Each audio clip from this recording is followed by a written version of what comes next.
concentrer sur le débat. Je vous le dis, je suis là pour choquer. Si tu me dis que Rudy Garcia, il a le niveau pour entraîner le Napoli, alors Balerdi, il a le niveau pour jouer au Real Madrid. Rodrigo, sa hype, elle a duré, 2 matchs la saison dernière. Mbappé, aujourd'hui, il est plus populaire que l'équipe de France et que Didier Deschamps. Mbappé, demain, il monte au créneau. Il dit Deschamps, c'est une pompe. Il faut un changement d'entraîneur. T'es sûr que 48 heures après Deschamps, il va sauter. Mais je fais un con, Dédé. Que Laurenti pense que le mec, il dépense 1 euro, il meurt. Je suis allé me faire la compil que ça dit. La compil, elle a duré 2 minutes, il n'y avait pas grand chose. C'est souvent les 3 bonnes tacles, je suis revenue, je me suis dit, attends, il y a que ça dans la compil. Guardiola, meilleur coach de l'histoire. C'est même pas le meilleur coach de l'histoire du Barça. Il faut arrêter avec Payet, c'est un grand joueur. Alex Ferguson, c'est juste un Giroud qui a eu beaucoup de moyens. C'est pour ça qu'il a réussi. Pendant des années, on se faisait dérouiller à chaque gros match. Ça fait penser à Rudy Garcia. Le match, il va débuter. Les 11 sur le terrain, ils vont se caguer dessus. On va sortir les popcorn, on va observer tout ça. On va tous mourir. Moi, j'y crois pas. On va se faire éliminer comme des putes. J'en suis sûr. J'ai déjà tout prévu. Le paquet de mouchoirs. Je veux pas avoir ça. Si t'enlèves le championnat anglais, allemand, espagnol, italien, portugais, lituanien, la Ligue 1, c'est le meilleur championnat européen. Mbappé, c'est un remplisseur de brouettes. Par contre, quand il faut aller trousser les grosses équipes, malheureusement, c'est lui qui se fait remplir.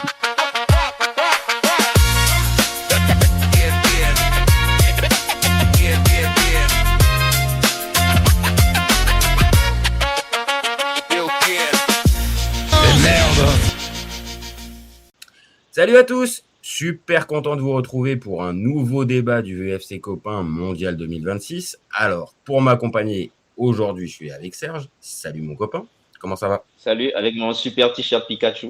Ouais, franchement, là tu nous as mis un... Là, t'as le style. Là, vraiment. Alors, il y avait une dédicace peut-être pour le Japon? Ou non, même pas? Non, rien. Ouais, c'est possible. Et là, il aurait fallu que je prenne un t-shirt Blue Lock ou un t-shirt Captain Tsubasa ou Olivier Tom pour les jeunes. On voit quand même qu'en sortant Blue Lock, t'as quand même les rêves de 2020. C'est pour avoir les jeunes. Blue Lock, c'est pour choper les jeunes. Et Captain Tsubasa, pour pas dire Olivier Tom, c'est pour les anciens, quoi, tu vois. C'est pour les tontons. Ça me parle. Maintenant, même si je dois être très honnête avant de commencer ce débat, même si ma fille qui a 12 ans, Blue Lock, ça lui parle et elle est à bloc pour le coup dessus. Donc, bon, c'est bien, ouais. C'est bien. Au moins, il y a des mangas foot qui passent les générations. C'est bien, c'est cool. Oui, et sachant qu'il y avait un Japon-Brésil. Il y a toujours un Japon-Brésil, un Japon-France, un Japon-Argentine dans ces trucs. De toute façon, le Japon, il joue contre tout le monde dans ces mangas-là. Oui, c'est un peu. Faut bien leur laisser un truc. Ils créent le contenu. Bon, faut leur laisser un petit kiff avec le Japon qui est champion du monde. Bon, allez. Ah, ça, ouais. Ça va être un peu... En tout cas, il joue. Mais je pense qu'il y a match. En tout cas, il joue le Brésil, il joue la France et toutes ces équipes-là. Oui, il joue le Brésil de Vinicius, quoi. Tu vois, il joue pas non plus. C'est pas le Brésil de Ronaldo. Hein.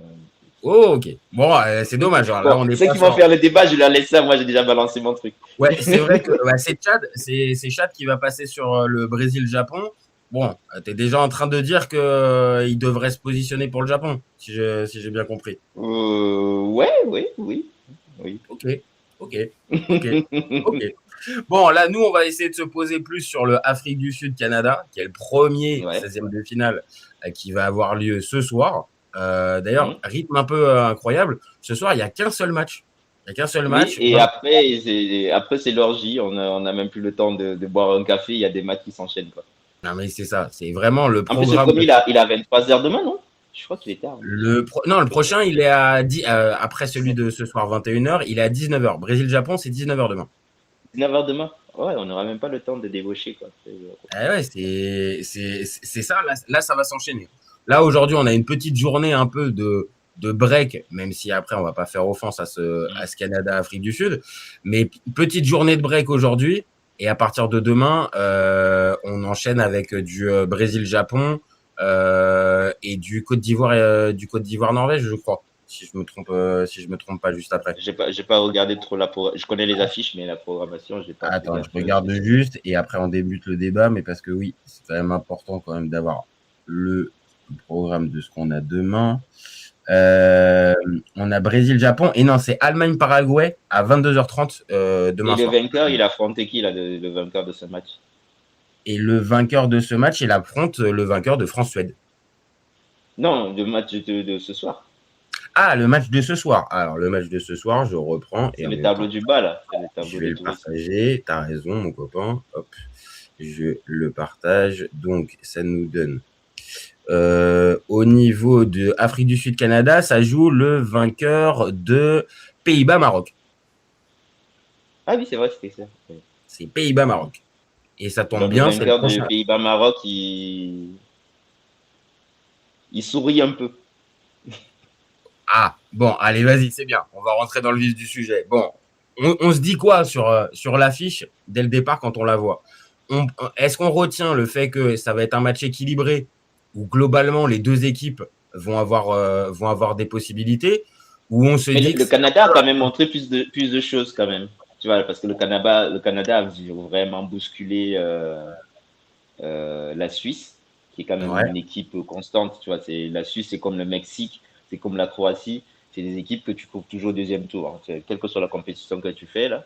Je pense qu'on ferait même une coupe intergalactique qui réussirait à passer le premier tour. Voilà, c'est des les Suisses, on n'en parle jamais, mais c'est toujours l'équipe entre guillemets qui passe le premier tour à chaque fois, voilà, quasiment à chaque fois qu'ils sont là depuis 20 ans. Et pour les sortir, c'est jamais 4-1, sauf peut-être la dernière fois, mais ça va galérer. Tu galères toujours un peu, quoi, sauf si tu commences le match tambour battant comme la France a fait une fois, là, tu les gifles, ça finit en 5-2 là. Mais c'est une équipe compliquée à jouer, hein, de manière générale. Maintenant, quand tu vois ça, tu te dis donc plus, voilà, il y a une opposition qui va être plutôt sympa à regarder dans le sens où il n'y a pas de vrai favori. Moi, je suis désolé, moi, j'arrive pas à voir vraiment le Canada. Ouais, il n'y a pas de vrai favori en soi, mais le Canada a peut-être plus de certitude collective, tu vois. Même si je considère toujours que leur football, il est un peu plus basé sur le côté athlétique, que sur un vrai. Ils ont quand même la discipline tactique, tu vois. C'est pas. Voilà. Non, mais on va se dire. Il y a plus le côté, comme tu l'as dit, athlétique, plus que le côté manière de ballon. Alors, je te dis pas que les Sud-Africains, c'est des Brésiliens en puissance. Mais pour moi, je vois quand même plus de toucher de balle et plus de maîtrise technique de la part des Sud-Africains que des Canadiens. Je suis désolé, hein, mais là en plus. C'est ça qui les a plombés d'ailleurs au premier match parce qu'ils ont essayé de trop jouer au foot depuis l'arrière, alors que la maîtrise technique du bloc arrière, c'est pas le truc le plus optimal, quoi. Voilà. Ah bah ouais, parce que là pas naïveté. Bah là, je vais partager les compos. Et quand je partage les compos, il y a un truc pour moi qui est évident. C'est désolé, mais défensivement, moi, j'ai des vraies inquiétudes sur cette défense. T'as Cornelius. Cornelius, moi, je l'ai vu. Hein. Je l'ai vu pendant une saison à l'OM. Je sais bien que là, la dernière saison, il n'y était pas. Il était parti. Mais je vois bien, depuis le début de la compétition, qu'il n'a pas changé radicalement et que c'est pas devenu un autre joueur. C'est lui ton joueur référence. Parce qu'à côté de Fougerolles, pour moi, c'était pas. C'est pas au niveau. Pour moi, c'est pas au niveau. C'est pas au niveau d'un 16e de finale de. Ouais, Fougerolles de l'autre côté, tu veux dire, du Canada, là. Ouais, Fougerolles, il porte bien son nom. Tous ceux qui sont bons à bio, allez un peu voir ce que c'est des Fougerolles. Hein. Voilà. Mais après, en plus, il n'y a pas un Alphonso Davies. Donc, qui est toujours pas. Pour la créativité sur le côté. Ouais. Et du coup, ça passe vraiment beaucoup à droite, j'ai remarqué. Ouais. Bah, ça passe pas à droite avec le Buchanan qui et Johnston, le latéral. Donc, tu as raison, ça combine plutôt bien par là. Par contre, oui, comme je l'ai dit, tu n'as pas Alphonso Davies, donc il peut t'arpenter le côté gauche offensivement plutôt. Et puis, il y a un autre problème, c'est que dans ce 11, je suis désolé, mais la blessure d'Ismaël Koné, elle fait super mal. Elle fait super mal parce qu'au milieu de terrain, je te dis pas qu'il était forcément extraordinaire, mais il t'apportait une touche technique dans les 30 derniers mètres qui pouvait te faire quelque chose. Il était homme du match. Plus une dimension physique supérieure. Tu avais même les deux. C'est ça, pour moi, là, lui... Et là, tu te retrouves avec Nathan Saliba, il est gentil, il est beau gosse avec ses tresses. Pas mal. Franchement, par contre, le coup franc qu'il va marquer contre le Qatar, ok, c'était contre le Qatar, mais il est pas mal. Et la passe décisive qu'il va faire sur l'égalisation enfin pas l'égalisation, mais le but du Canada contre la Suisse, où il fait contrôle en extension, il se la récupère et il la met directement pour Larine. Franchement, c'était pas mal. Maintenant, est-ce que c'est suffisant? C'est la question, parce qu'en face, Après, c'est un joueur qui essaye de provoquer et faire la différence. Donc, quand ça passe, voilà, au moins quelqu'un qui a des initiatives de leur côté. Parce que sinon tu te retrouves avec ton leader technique, on en a déjà parlé, c'est Jonathan David, tu vois. C'est pas un mauvais joueur de foot. Mais quand tu te retrouves à ce niveau international et que ta référence technique, c'est Jonathan David, oui, tu es en 16e, peut-être que tu arrives en 8e, mais on sait que le voyage, il est terminé. Hein. Ah oui, alors maintenant, là, je suis d'accord.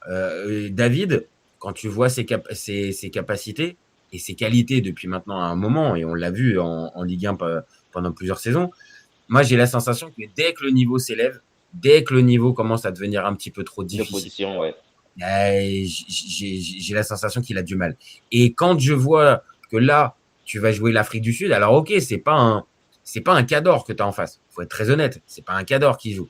Mais face à ce type d'équipe, pour moi, le Canada a pas de marge en fait. Il n'y a pas d'endroit où. Oui, parce que là, il y aurait une densité. L'Afrique du Sud, ils ont une espèce de compacité quand ils défendent en bloc qui te laisse vraiment très peu d'espace en fait.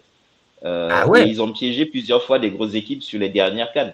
Là, la dernière, c'est pas passé parce que déjà, ils sont tombés sur le Cameroun. C'est eux qui avaient le ballon. C'est ce que j'allais t'entendre dire.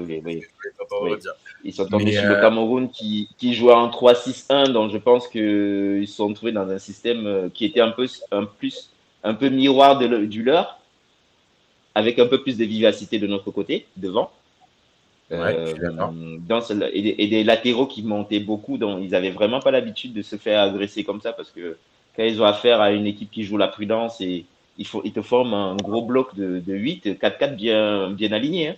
Ils ne sont pas un peu entassés comme les Bleus, on a vu par moment contre la Norvège, où tu avais l'impression que tu avais une ligne de 8 et les mecs en face, ils pouvaient venir déclencher. Ils te font 2 blocs de 4, tu n'as quasiment pas d'espace. Quoi. Si tu n'es pas l'Espagne, courage. Hein. En fait, si tu n'as personne pour jouer de la tête. Ouais. Là où je te rejoins, c'est qu'en fait, quand tu vois leur premier match contre le Mexique, alors je sais pas, peut-être que c'était pression, match d'ouverture, les Mexicains qui ont mis, là pour le coup, tous les ingrédients physiques pour étouffer cette équipe-là, et ils sont passés à côté. Ok. Mais quand tu vois après la suite, ils tombent dans un match hyper piège contre les Tchèques. Les Tchèques, franchement, ils sont pas extraordinaires, mais ils ouvrent le score au bout de 5 minutes. Parmi les pires de ce mondial, les Tchèques. Voilà. Mais sauf que tu tombes dans un match bourbier où tu prends le but au bout de 5 minutes. Et les Tchèques, vu qu'ils ont pas beaucoup d'armes, ils te font le match bloc bas où ils vont attendre. Et là, physiquement, ils sont plus costauds, ils sont plus grands. Et l'Afrique du Sud n'a pas ça devant. Exactement. Et là où j'ai commencé à me dire, attends, l'Afrique du Sud, on est en train un peu de les retrouver. C'est juste un match nul. C'est juste un match nul. Mais ils reviennent dans ce match-là qui était destiné un peu à ce que ça soit une deuxième défaite. Et donc, qui dit deuxième défaite, c'est fini, tu es éliminé. Donc là, ils arrivent à avoir cette résilience-là un peu pour revenir à 2-1, enfin à 1 partout et gratter le match nul. Et derrière le match qu'ils font contre la Corée, pour moi, c'est le déclic de la montée en puissance des Sud-Africains. Et oui, et les matchs contre la Corée, c'est la même chose. Hein. Ils sont en souffrance dès le début. Les Coréens, ils ne mettent pas les premières occasions. Mais aussi parce que, typiquement, c'est ce genre d'équipe, tu n'as pas la marge de dribbler et d'avoir de l'espace. Tu dois vraiment enchaîner. C'est que tu as éliminé, tu décales la passe. Ton attaquant, il ne doit pas attendre. S'il fait un contrôle, il y a quelqu'un qui se pointe. Tellement ils sont denses dans la surface pour bloquer les choses, quoi. Ça, on l'a déjà dit en plus. Le fait qu'il y ait, alors, autant en 2023, il y avait vraiment un gros socle Mamelodi Sundowns.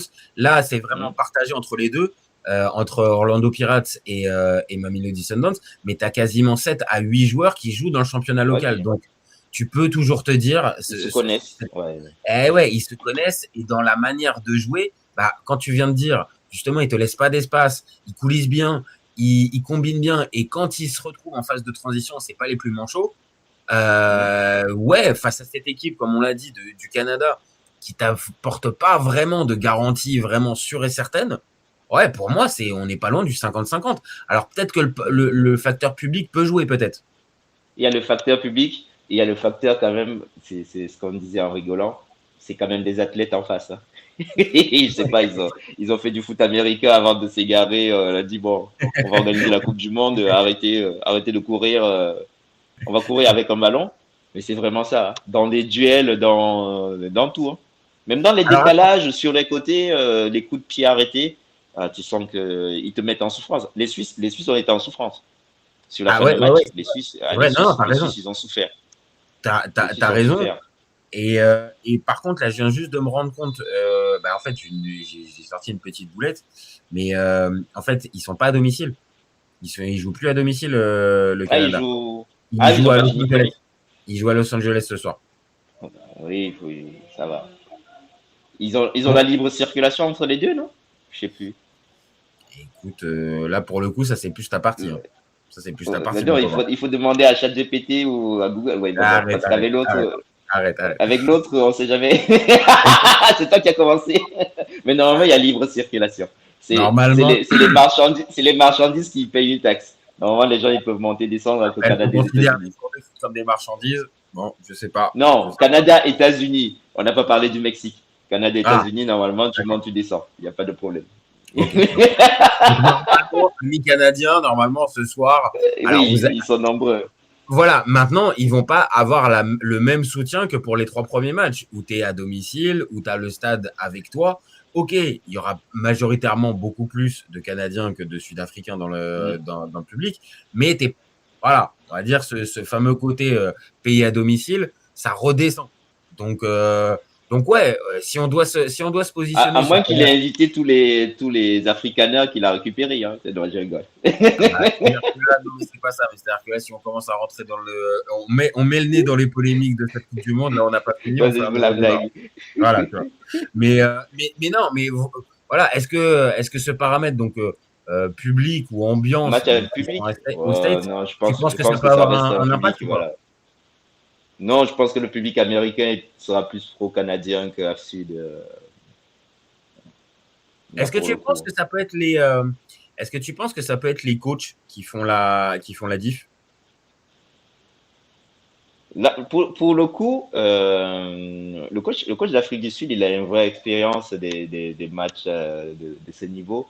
Et toutes ces équipes, la première caractéristique, c'est vraiment la résilience, quoi. Tu vois, pour les battre, toutes ces équipes, il faut aller chercher la victoire. Voilà. Il a été déçu par son groupe sur le premier match, il a dit. Il a même été un peu incendiaire. Mais derrière, on a quand même vu qu'ils se sont remobilisés parce qu'après le premier match, on s'était dit que c'était la pire équipe du continent. Tu vois. C'était en mode pourquoi le Nigeria n'est pas passé et patati patata. Tu vois. Comme quoi, on peut pas tirer des conclusions sur un match d'ouverture. Hein. Moi, je pense quand même que oui, il sait faire déjouer les adversaires. Et tu penses pas que là, pour le coup, Jesse March, lui, il peut avoir le profil du gars qui mène, parce que c'est déjà un peu un exploit. Hein. Alors, ok, le groupe du Canada était plus ou moins simple, parce que Bosnie, Suisse, Qatar, c'était pas le groupe le plus piège. Mais n'empêche que c'est la première fois que le Canada a remporté. Après, il fallait quand même les battre, les Bosniens. Et voilà. Enfin, non, ils les battent pas. Hein. Ils font un partout. Hein. Ils font un partout. Ah oui, c'est ça. Ouais. Donc, est-ce que là oui, avec des myriades d'occasions encore. Ouais. Eh oui, ils ont des occasions, mais ils les mettent pas. Donc c'est ça ma question. C'est est-ce que tu penses que Jesse March, qui a déjà, on va dire, un peu écrit l'histoire du Canada, puisque le Canada arrive en phase à élimination directe, est-ce que tu penses qu'il est en capacité de les faire surperformer? Parce que on vient de le dire, l'Afrique du Sud, le Canada, on est sur du kiff-kiff. Donc là, pour arriver à passer, il faut surperformer. Donc, est-ce que tu penses que lui, il est en capacité de les faire surperformer? Ou à l'inverse, tu penses que c'est Hugo Bross? Moi, j'ai tendance à penser que c'est Bross. Hein. Parce que Bross, on a déjà vu ce qu'il est. Moi, je pense que l'Afrique du Sud qui passe, c'est quand même un exploit parce que vu d'où vient l'équipe et ce qu'a montré le Canada depuis le début de la compétition, ils sont pas, c'est pas le football le plus chatoyant. Mais ils sont un peu. On aurait dit qu'ils jouent un peu comme les équipes scandinaves dans les années 80-90, quoi. Ça veut dire qu'on est plutôt clinique. On joue beaucoup sur nos physiques. On a une bonne rigueur défensive. Hormis Fougerolles qui peut te faire de la panique par moment, là. Mais sinon, c'est plutôt solide et discipliné. Voilà le Canada comme équipe. Si tu t'attends à du tiki-taka, ben c'est pas les bons clients. Ah ouais, non, là ce soir, hein, les copains, vous ne trompez pas, hein, tombez pas dans le piège du. Il y a moyen qu'on s'endorme ce soir, hein, ou qu'on ait des longs ballons. Nous sort pas ça, les gars, ils vont pas regarder le match. Après, s'il y a des gens sur le chat qui pensent qu'on aura du bon foot, qu'ils nous disent, hein, mais. Ah ouais, dites-nous sur le chat, hein, si là pour le coup. Vous voyez une grosse affiche malgré le pédigré des équipes qui est pas le plus alléchant. Maintenant, voilà, tu l'as dit tout à l'heure aussi, hein, le fait que ce vainqueur, le vainqueur de ce match, vient rencontrer le Maroc ou les Pays-Bas. Bon, c'est vrai que pour ces deux sélections, ça peut peut-être être un huitième de finale plutôt abordable de jouer le Canada ou l'Afrique du Sud quand t'es le Maroc ou les Pays-Bas. Ouais, clairement. Oui. Limite, au fond, tu veux l'Afrique du Sud. Parce que, comme on disait, les Canadiens, c'est discipliné, c'est rigoureux, ça cherche pas, ça n'invente pas des gestes techniques. Ça ne va pas l'abordage. Je vais être taquin avec les supporters marocains s'il y en a qui nous regardent. Mais attention, hein, Maroc-Afrique du Sud, Cannes 2020. C'est des mauvais souvenirs. Oui. C'est un mauvais souvenir. Hein. Hakimi qui loupe un péno et ça se termine en 2-0, élimination. Hein. C'était un coup franc à la fin là pour les achever. Là. Exactement. Donc alors là, vu les forces en présence, je pense qu'on va être d'accord. Je viens de le dire, Maroc ou Pays-Bas me paraissent supérieurs au Canada et à l'Afrique du Sud. Mais attention, il y a un contexte. Oui, là on est plus. Et en plus, on a vu le Maroc, même s'ils avaient fait tourner, ils ont vu contre Haïti que là, la moindre erreur, il suffit qu'il y ait 2-3 joueurs qui sont survoltés pour X ou Y raison. Ta soirée peut être très, très compliquée. Et là, pareil, on n'a pas parlé des joueurs hyper décisifs et qui te changent les matchs. Je ne sais pas si les deux nations ont des joueurs. Bon, l'Afrique du Sud, ils ont le gardien, c'est sûr. Qui est quand même solide. Pour moi, j'en vois deux. À l'Afrique du Sud, j'en vois deux. Je vois Ronwen Williams, qui est, on l'a déjà dit à plusieurs reprises, limite peut-être le meilleur gardien du continent. Peut-être avec Bounou, à voir, tu vois. Mais en tout cas, c'est une référence. Et pour moi, il y a Mokoena au milieu de terrain, qui est celui qui vraiment critique le tempo et qui peut être en capacité, soit par une passe, par une frappe ou par une inspiration, de te changer le tout. Après, sinon, oui, on va pas se mentir. Il y a des gars comme Maseko, je les ai même pas tous, mais on va être honnête, c'est plus un collectif. On le décrit depuis tout à l'heure. Oui, c'est vraiment un collectif. Ouais. Et ouais, c'est pas une somme d'individualité. Là où, par exemple, tu peux avoir certaines sélections, même africaines, où ça va peut-être un peu plus être, un ajout d'individualité. Là, on parle de gars en plus qui sont pour les trois quarts qui jouent dans le championnat local. Donc, oui, on n'a pas la même lecture que, par exemple, avec le Maroc où on connaît quasiment tous les joueurs, en fait, tout simplement. Oui, c'est ça. Ouais. Mais est-ce que pour autant, ils vont être à sous-estimer ? Je pense pas. Maintenant, non, justement, non. Ouais. Maintenant, il va falloir se positionner.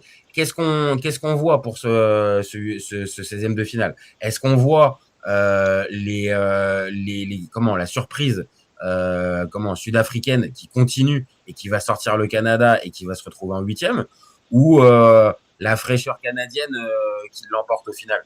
Allez, il va falloir se positionner, mon copain.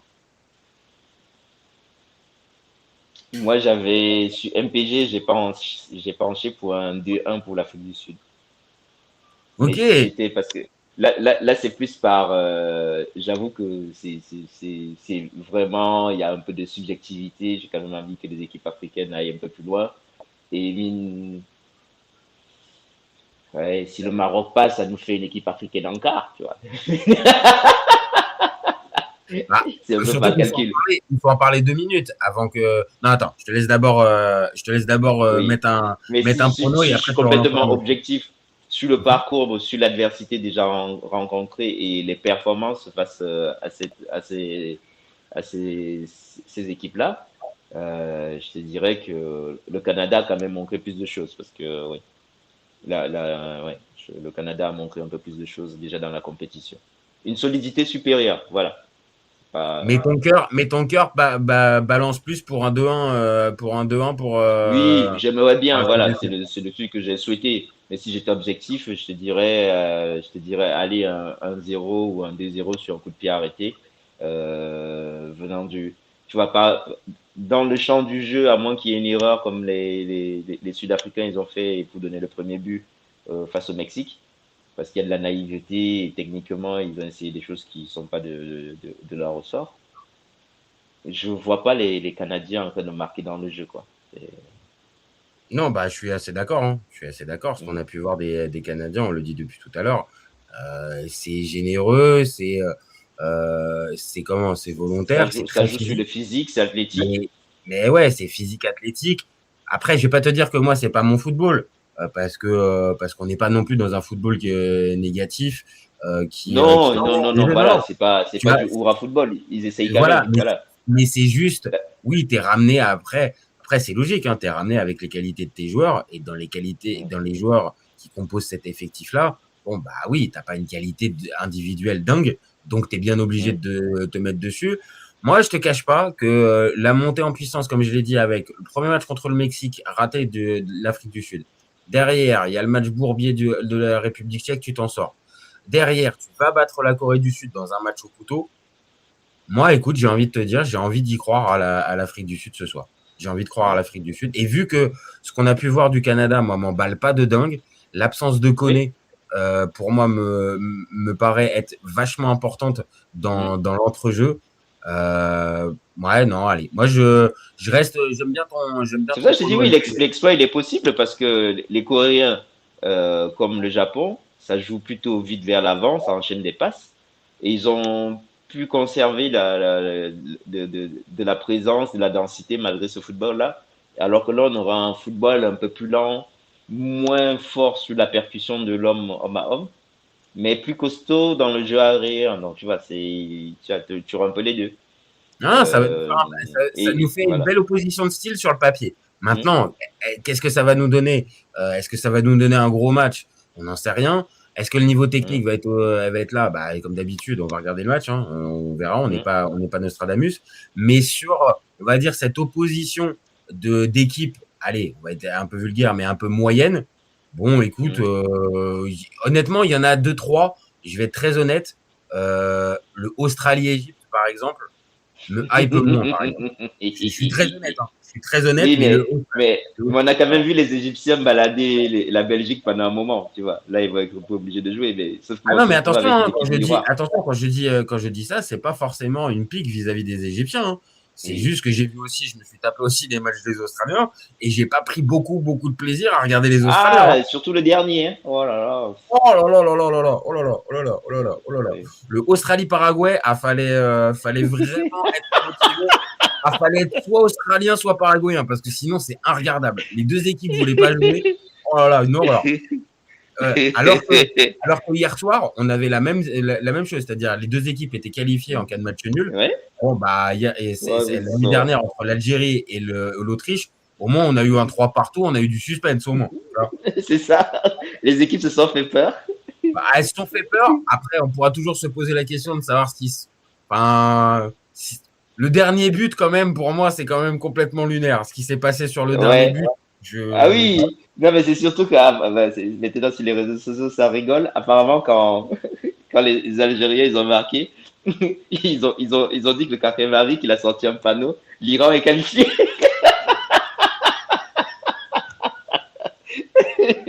Histoire de dire aux Algériens de laisser. Peut-être que c'est ça, hein. Peut-être que c'est ça qui a fait qu'ils ont levé le pied après. Ils ont fait, au final, c'est pour qualifier les Iraniens, je sais pas.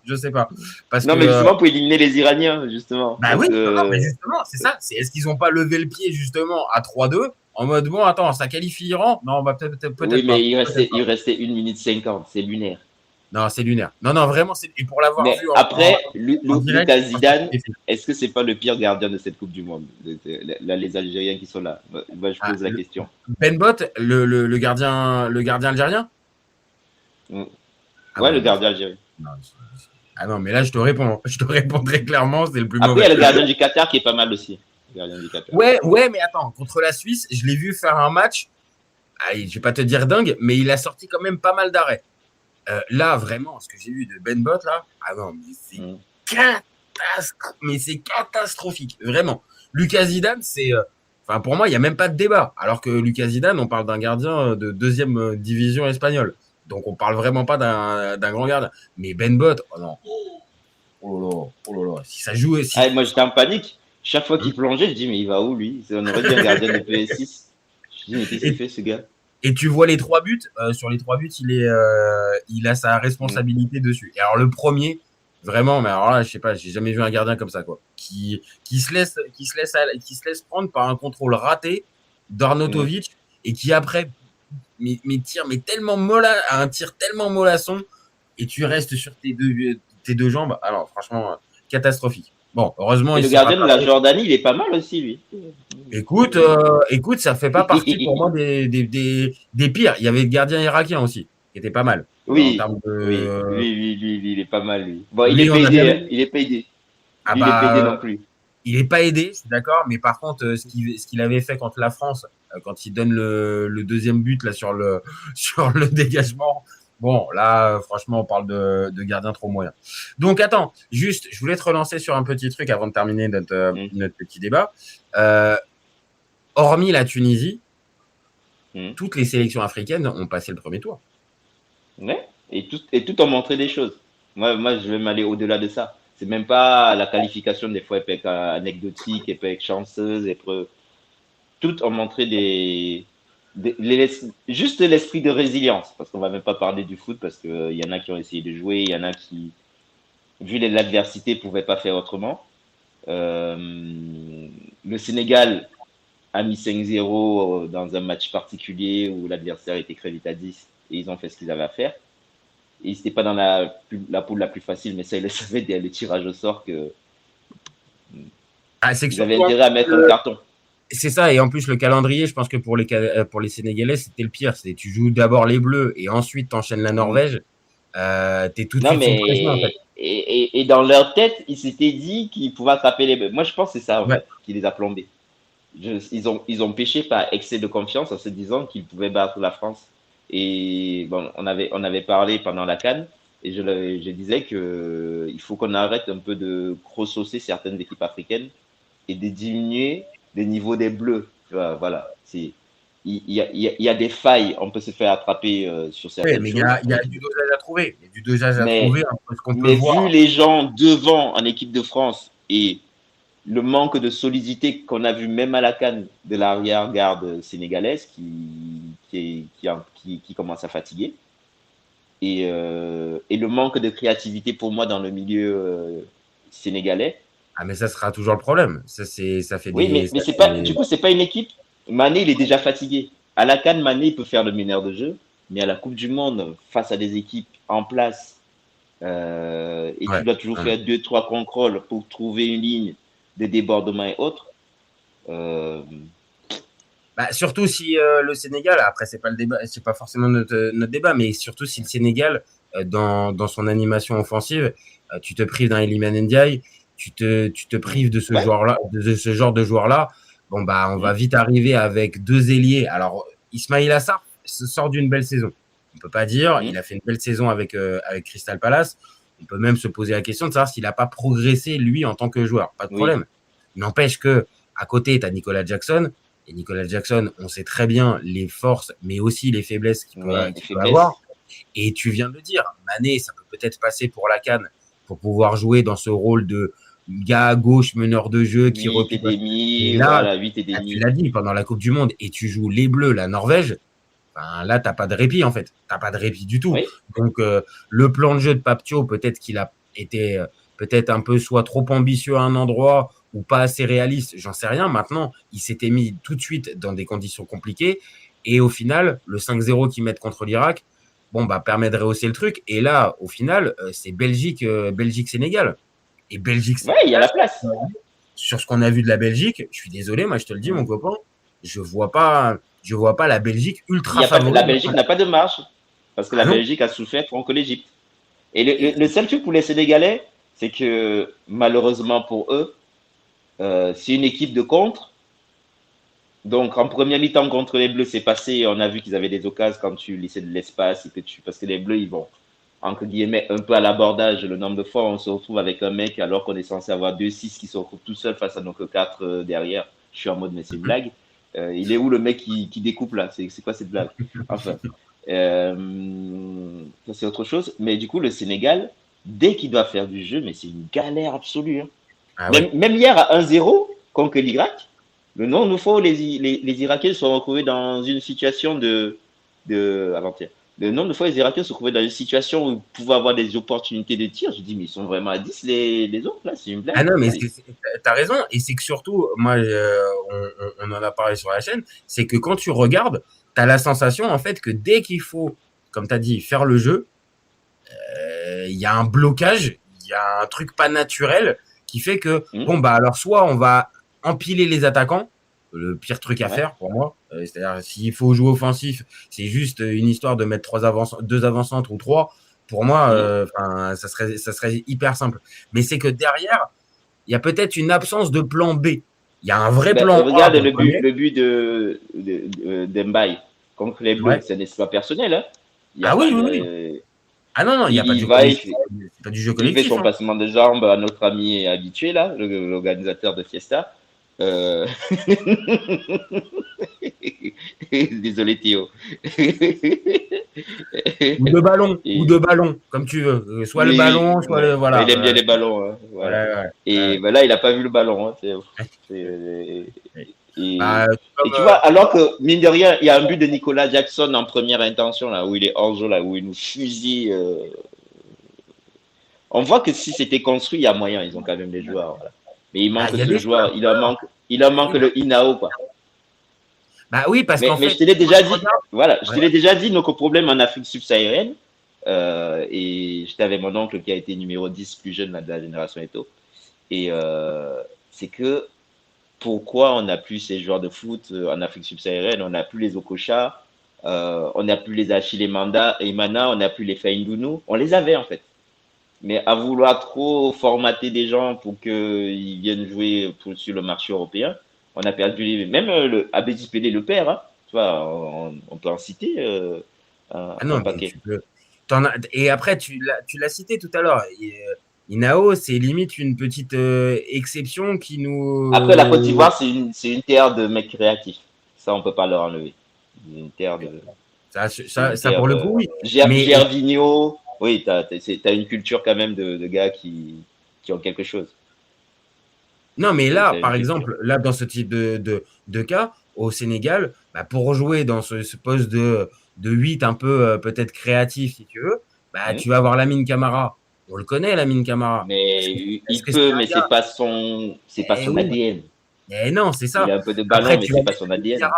Tu vas mettre Habib Diarra, bah, c'est pareil. C'est pas un gars qui véritablement est ultra à l'aise dans les 20-30 derniers mètres. C'est pas le mec, quand tu lui donnes la passe, il a déjà regardé qui est disponible et s'il y a un ailier qui fait déjà la course. C'est ça. Et c'est peut-être là où tu as raison. Peut-être que ce type de profil-là, en tout cas, au Sénégal, ça fait un moment qu'on ne l'a pas. Ça fait un moment qu'il n'y a pas le dernier qui réfléchissait quand il était au milieu, c'était Fadiga. Honnêtement, je vais pas. C'était à lui que je pensais directement, mais peut-être qu'il y en a eu d'autres entre-temps. Mais pour moi, c'est le seul qui me vient à l'esprit direct en mode, ok, c'était un gars capable de pouvoir prendre la balle au milieu, de pouvoir faire une passe, de pouvoir tirer aussi, mais de pouvoir avoir ce jeu un peu créatif. Là, on est vite dans le standard avec une vraie présence athlétique. Il n'y a aucun problème. Lamine Camara, il a une très bonne frappe. Il a une très bonne frappe de balle. Mais par contre, je te dis. Même techniquement, il est propre, mais c'est le 8 classique qui fait vraiment relayeur, quoi. Du coup, il te faut un vrai 10 à côté. Parce que c'est un peu le mec qui peut jouer box to box. Il peut faire les deux. Maintenant, comme on l'a dit, face à la Belgique, honnêtement, il y a un monde où le Sénégal arrive à se arrive Ah, assez mais vite. si le Sénégal ouvre le score, les Belges, ils sont dans une galère. Ah ouais. Parce que si c'est Thomas Meunier qui doit courir après les autres, là, bon, après, Thomas Meunier, il est du côté de Sadio Mané, ça va. Ouais, Sadio. Ouais, à la limite, ça peut aller. Mais c'est même pas ça. C'est que franchement, pour avoir vu pareil les matchs belges, il y a un vrai manque d'efficacité dans le dernier geste. Alors ok, ils en ont mis 5 contre la Nouvelle-Zélande, mais il faut voir le match. Il faut vraiment voir le match pour se dire que ok, la Nouvelle-Zélande là, ils étaient cuits bouillis. Autant les 2 premiers matchs, il y avait encore de l'essence. Là, ils étaient cuits. Et dans ce match-là, est-ce qu'on peut vraiment se dire que ils ont rassuré? Franchement, non. Et les 2 matchs qu'ils ont fait contre l'Iran et l'Égypte, honnêtement, mais ils me rassurent pas du tout. Hein, cette Ah non, Belgique. ils ont même été en galère. Ah ouais. Hein. C'est l'une des sélections top. Après, on le savait que la génération actuelle, voilà, c'est pas la meilleure génération. Non, Mais c'est des pas fois, leur on a meilleure des génération. surprises. Tu n'as pas la meilleure génération et tu vas loin. Mais quand on voit comment récemment, même à la Ligue des Nations, ils se sont fait gifler par les Bleus quand les Bleus se sont mis accélérés. Tu vois, il y a des choses qui sont parlantes aussi, même dans les confrontations entre les équipes européennes. Et voilà, ils sont dans la deuxième division des grosses équipes européennes. Mais le foot a évolué. Tu vois, on a vu quand même que l'Équateur, même si c'était l'équipe bis, entre guillemets, face à l'Allemagne, l'Allemagne n'a pas tellement de marge. Ils n'ont pas eu de marge contre la Côte d'Ivoire. On voit quand même que le niveau s'est vachement resserré, quoi. Bah, on l'a vu. Et pour le coup, ok, on va pas tomber dans le truc de forcément. Il y a 9 sélections africaines qui se sont qualifiées. C'est forcément. Non, mais pour moi, c'est quand même un repère important de te retrouver avec 9 sélections africaines dans les 16e de finale. Oui, mais parce que les Asiatiques, l'Asie en avait 9 et il y en a 2 qui passent. Et dans les confrontations directes, il faudrait qu'on regarde, mais on n'a pas, hormis la Tunisie, on n'a pas beaucoup de défaites de pays africains. Alors, c'est juste, il y en a eu une seule qui est passée à côté, mais alors par contre, elle est passée vraiment à côté. Vraiment, c'est pas genre, ils ont changé le coach, ils ont tout essayé. Ils ont dit bon, nous, mais ils gardent les dirigeants, tu vois, ils gardent les dirigeants de la Fédé, tu vois. Bah, ils gardent les dirigeants de la Fédé qui vont chercher Hervé Renard. Alors, d'un côté, Hervé Renard qui coûte 1 euro, hein, comme d'hab, on sait quand il arrive. Oui, bah, c'est ça. C'est-à-dire que là, tu as été faire un gros chèque en blanc à Hervé Renard et la probabilité qu'il arrive à te remonter le truc, enfin, je sais pas. Je sais pas. Et qui plus est, tu commences avec Lamouchi au bout d'un match. De toute façon, même à partir du moment où Lamouchi avait pris la place. Ah oui, à partir du moment où on a nommé Lamouchi, on savait que c'était. On a compris que ça allait pas. Oui. On a compris que ça allait pas, ça allait déconner. Mais finalement, tu vois, on a critiqué le joueur dont le père a dit non, mais je veux pas que mon fils aille jouer. Peut-être qu'il savait qu'en interne, c'était pas Lamouchi qui décidait des compos et que c'était du bazar absolu. Et de toute façon, il a été nommé en plein mois de mars après la CAN, qui avait été ratée. Hein. Rappelle-toi l'élimination. Elle est ratée, mais on a eu des phases. On a eu une phase quand même Nigeria-Tunisie. Il joue au foot. Ben ouais, il joue au foot en fait. Ils étaient naïfs. Oui, voilà. Ils étaient naïfs, mais ils jouaient. Mais ouais. Là, on a eu une équipe. Enfin, clairement, il y avait rien. Et il y avait pire. Je vais te dire, je suis pas un expert du football tunisien, mais on les a regardés comme on l'a dit à la CAN. Mais là, j'avais la sensation, en fait, les joueurs, ils se découvraient, en fait. J'avais l'impression, ils avaient jamais joué ensemble. Il n'y avait pas d'automatisme, rien. Défensivement, tu l'as dit, mais d'une naïveté. Oh là là, c'est pas possible. Et hormis les coups de pied arrêtés, mais il n'y avait rien. Donc, est-ce qu'à ce moment-là, au bout d'un match, aller virer Lamouchi pour aller mettre Hervé Renard, ça allait vraiment changer quelque chose? Moi, j'avoue, j'y ai pas cru, quoi. Et surtout que c'est incompréhensible Mais après, ils avaient pris des branleux aussi en amical, tu vois. Oui, non, mais ça allait pas. Mais est-ce qu'il fallait attendre ça? Je sais pas, Hervé Renard, tu pouvais aller le chercher au début de la CAN, hein. Enfin, au début de la Coupe du Monde, hein. Après, ouais. Tu vois? Donc, quitte à te dire, écoute, Lamouchi, ça va être compliqué. bon, bah, autant peut-être passer directement. On va pas le tenter pendant la Coupe du Monde. On fait le pari Hervé Renard et au moins, tu t'accordes un tout petit peu un espoir de faire quelque chose. Parce que là, Renard qui arrive après le 5-1 contre la Suède, qu'est-ce que tu veux qu'il fasse? On va pas me dire qu'il connaît les joueurs. Il connaît pas. Oui, c'est pas possible. Et qu'est-ce que tu veux qu'il t'apporte véritablement, à part il va faire un discours et. Et c'est pas Mourinho non plus et Hervé Renard. Je pense que Mourinho, tu le ramènes dans n'importe quel vestiaire. Déjà défensivement. Oui. Et puis attends, on oublie aussi de dire, alors évidemment, il y a la CAN avec la Zambie et la CAN avec la Côte d'Ivoire, pas de problème, aucun souci. Mais les deux dernières expériences d'Hervé Renard, c'est équipe de France féminine, c'est un flop, et c'est Arabie Saoudite, il se fait virer. Donc attention, faut quand même doser un tout petit peu. Après, Arabie Saoudite, c'est viré, c'est bon. C'est quoi, c'est demi-finale du truc en Asie, c'est juste qu'il se fait sortir par la Jordanie, je crois. Ouais, il se fait sortir, et puis les matchs, la fin de la campagne de qualif est pas bonne. La fin de campagne de qualif est pas bonne, et les matchs amicaux, c'est ça qui l'a bouffé. Les derniers matchs amicaux qu'il fait, ils sont pas bons. Et donc après, il s'est viré. Je suis d'accord, c'est peut-être dur, mais n'empêche que sur le papier, je t'ai dit, équipe de France féminine, c'est un flop, et il se fait virer de l'Arabie Saoudite. Donc non, mais c'est pour ça que je te disais, on avait déjà parlé de ça, c'est qu'à un moment, il faut que les sélections africaines arrêtent avec le délire de sorcier blanc et de Tarzan, tu vois. Même Tarzan, c'est une escroquerie. Désolé, les fans de Disney. Tu arrives dans un coin, tu parles la langue alors que les gens sur place ne la parlent pas. Donc, bon, bref. Non, mais tu as raison de le préciser, parce que hier, je faisais un live sur la RDC, et j'ai dit directement arrêter avec ces histoires de sorciers blancs pour Sébastien. Oui, mais après, Migné et autres, c'est des gars qui ont des sabres, ils ont bossé en Afrique, tu vois. Ouais, ils ont construit leur carrière en club. Tu vois, Migné, tu vois ce qu'il arrive à faire. De toute façon, tu vois ce qu'il arrive à faire à Haïti. Même arriver à les mobiliser, les laisser jouer au foot. Tu vois, il y a quand même ce truc. Limite, il respecte mieux les joueurs en leur laissant libre cours. Il a dit, faites, jouez comme vous savez faire. Mais tu vois, c'est pareil. On va parler du vieux. Tu sais que je le porte pas tant que ça dans mon cœur. Et en plus, quand on lui a prêté le côté, les mecs sont revenus sur le terrain parce que Claude Leroy a parlé en finale de la CAN, là. On va nous sortir le vieux zombie pour aller coacher le Congo, quoi. Tu vois, je suis là en mode, je sais pas. Même lui, il devrait dire non, en fait.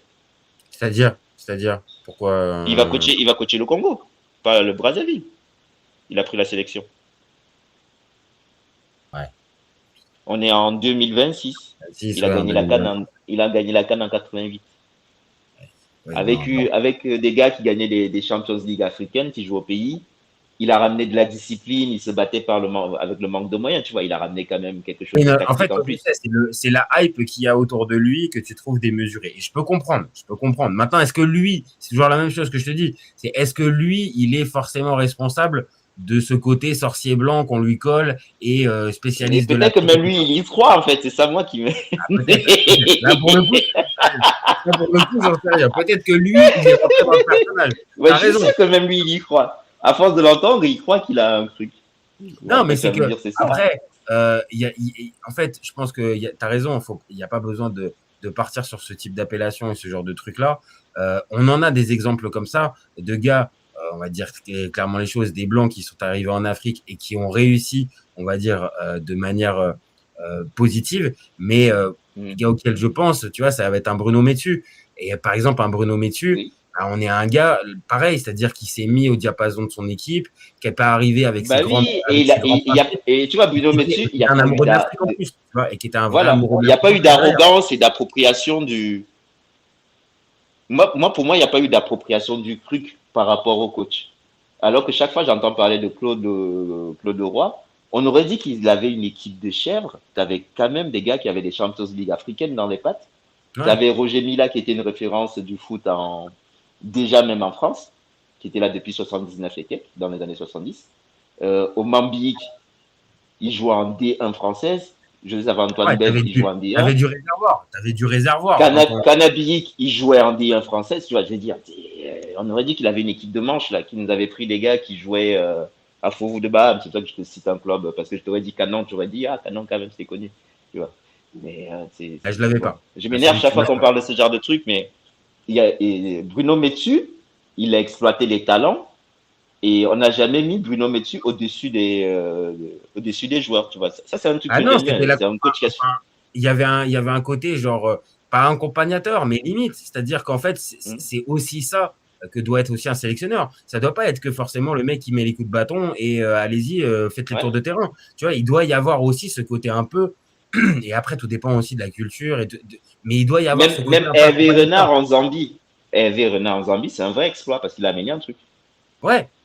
Ah oui, Il a pris les gens. Là, c'est pas là, on parle pas de gars, comme tu l'as dit tout à l'heure, de gars qui avaient des Ligues des Champions africaines ou des joueurs forts. C'est Hervé Renard en Côte d'Ivoire en 2015, non? Ouais, c'est lui. Ah ouais, c'est lui. Tu vois, là, il y a un truc. Il a créé un esprit de corps avec des mecs qui étaient bons et qui n'arrivaient pas à gagner.